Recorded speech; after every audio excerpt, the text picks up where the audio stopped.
আরো এক সন্দেহভাজন অভিযুক্ত লস্কর জঙ্গির বাড়ি উড়িয়ে দেওয়া হয়েছে। লস্করে তৈবার জঙ্গি আদিল ঠোকার, যিনি আদিল গুড়ি নামেও পরিচিত, 2018 সালে পাকিস্তানে গিয়ে সে জঙ্গি প্রশিক্ষণ নেয়। ডেমোলিশ করে দেওয়া হয়েছে সেই আদিল গুড়ির বাড়ি। পাচ্ছেন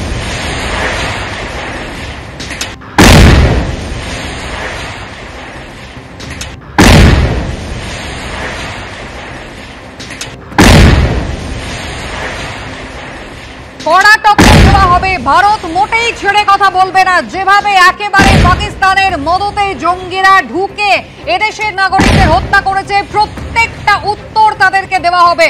প্রধানমন্ত্রীর সেই কড়া বার্তার একেবারে মিলিটারি অ্যাকশন শুরু হয়ে গিয়েছে। মঙ্গলবারের পর থেকে একদিকে চিরুনি তল্লাশি চলছে, জঙ্গিদের হদিশ চলছে, অন্যদিকে অন্যতম দুই জঙ্গি আদিল শেখ এবং আদিল গুড়ি এবং আসিফ শেখ, এই দুজনের বাড়ি একেবারে ডেমোলিশ করা হলো। একদিকে আসিফ শেখের বাড়ির বাইরে যখন ভারতীয় সেনা পৌঁছে গিয়েছিল চিরুনি তল্লাশি করতে করতে, বাড়ির ভেতর কিছু গতিবিধি তাদের নজরে আসে এবং তারপরই বিস্ফোরণ।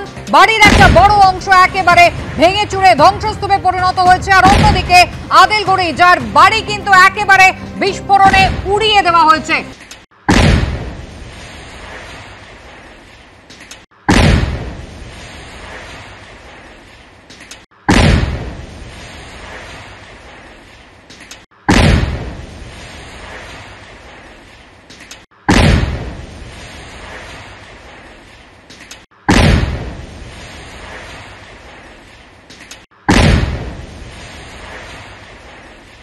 সার্চ অপারেশন এখনো চলছে এবং আজ সকালে বড় দুটো ডেভেলপমেন্ট। একদিকে আদিল গুড়ি, তার যে বাড়ি সেই বাড়ি একেবারে ডেমোলিশ করে দেওয়া হয়েছে, গুঁড়িয়ে দেওয়া হয়েছে। আর অন্যদিকে আসিফ শেখ, অপর এক জঙ্গি, যে ঘটনার দিন ঘটনাস্থলে উপস্থিত ছিল, তার বাড়িতে বিস্ফোরণের ঘটনা।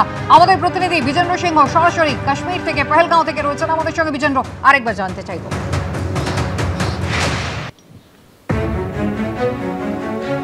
দেখো, দুই জঙ্গিদের উপর তো স্টেপস নেওয়া হয়েছে আজকে সকাল থেকে কুসুমিতা। যেহেতু তাদের নুন লোকেশন জানা ছিল সিকিউরিটি ফোর্সেসদের কাছে, সেই নুন লোকেশনই প্রথমেই আসিফ শেখের বাড়িতে যায় আজকে সিকিউরিটি ফোর্সেসরা। সেখানে কিছু সন্দেহ হয় তাদেরকে, ভেতর থেকে কিছু মুভমেন্টস হচ্ছে এবং তারপরে দেখা যায় সেখানে ব্লাস্ট হয়েছে, বিস্ফোরণ হয়েছে, একটা বাড়ির অংশই উড়ে গেছে।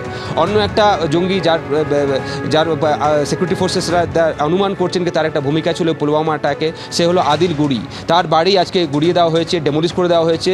যেহেতু 2018 সালে সে ট্রেনিং করতে গেছিল পাকিস্তানে, অফিসিয়ালি গেছিল, ভিসা নিয়ে গেছিল আটারি বর্ডার থেকে, কিন্তু তারপর সে ভারতে ফেরেনি। গত বছর জম্মু কাশ্মীরে সে ফেরে এবং পুলওয়ামার আশেপাশে তার মুভমেন্টগুলো পুলিশ ট্র্যাক করেছিল।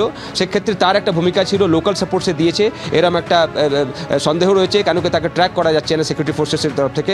তার বাড়ি আজকে ডেমোলিশ করে দেওয়া হয়েছে। অন্যদিকে বান্দিপোরাতে কিছুক্ষণ আগে আমরা জানি সেখানে একটা সার্চ অপারেশন চলছিল, সেখানে জঙ্গল থেকে কিছু গুলি চলেছে সিকিউরিটি ফোর্সেসের দিকে, সেখানে চিরুনি তল্লাশি এখনও সিকিউরিটি ফোর্সেসরা চালাচ্ছেন এবং সব পুরো কাশ্মীর জুড়েই কিন্তু বিভিন্ন জায়গায় বিশেষ করে এই সিকিউরিটি সার্চগুলো হচ্ছে। তার কারণ হলো দুজন যে পাক জঙ্গি যারা এই ঘটনাকে হত্যালীলাটা যেটা চালিয়েছিল, তাদেরকে যেভাবে হোক ট্র্যাক করতে হবে এবং তাদেরকে এলিমিনেট করতে হবে, এই উদ্দেশ্য রয়েছে সিকিউরিটি ফোর্সেসদের কাছে। এবং সেটা নিয়েই আজকে গত দুদিন ধরে আমরা দেখি তল্লাশিগুলো চলছে, আজকেও সেই তল্লাশি চলছে। আমরা জানি সেই তল্লাশিতেই একটা এনকাউন্টার হয়েছিল, যেখানে পশ্চিমবঙ্গেরই আমাদের একজন নাগরিক, একজন হাবিলদারকে আমরা হারিয়েছি, যার মৃত্যু হয়েছে, কিন্তু শহীদ হয়েছেন তিনি। তার সঙ্গে সঙ্গে আজকে কিন্তু আরও বিভিন্ন জায়গায় চিরুনি তল্লাশি চালাচ্ছে আর্মি এবং সিআরপিএফ।